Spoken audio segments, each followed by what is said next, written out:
Saudara, barang bukti berbagai jenis ikan dengan berat 400 kg hasil curian 2 kapal ilegal berbendera Malaysia di perairan Indonesia diduga berformalin.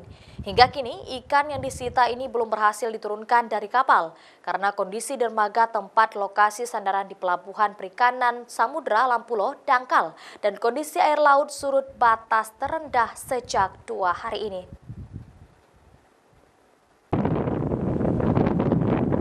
Dua kapal berbendera Malaysia yang ditangkap di zona ekonomi eksklusif Indonesia yaitu KHF 1980 dengan bobot 63,74 GT dan KHF 2598 dengan bobot 64,19 GT sedang dilakukan upaya untuk disandarkan oleh petugas dari pangkalan PSDKP Lampulo ke dermaga Pelabuhan Perikanan Samudra atau PPS Lampulo, Banda Aceh. Karena kedua kapal itu sempat tersangkut akibat dangkalnya pelabuhan dan air surut.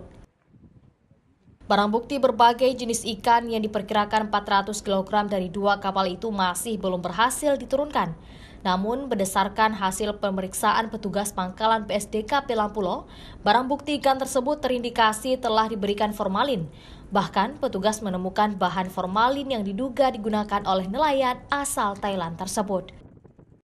Berdasarkan pengakuan 9 ABK dari dua kapal Malaysia warga negara Thailand ini, penggunaan formalin pada ikan hasil tangkapan oleh nelayan di Malaysia dibolehkan, sehingga barang bukti ikan tersebut perlu dilakukan uji lab untuk mengetahui kandungan formalin yang digunakan ABK tersebut.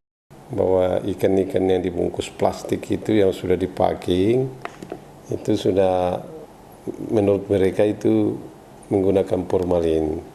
Informasi dari mereka bahwa di penggunaan formalin di Malaysia itu tidak dilarang menurut mereka.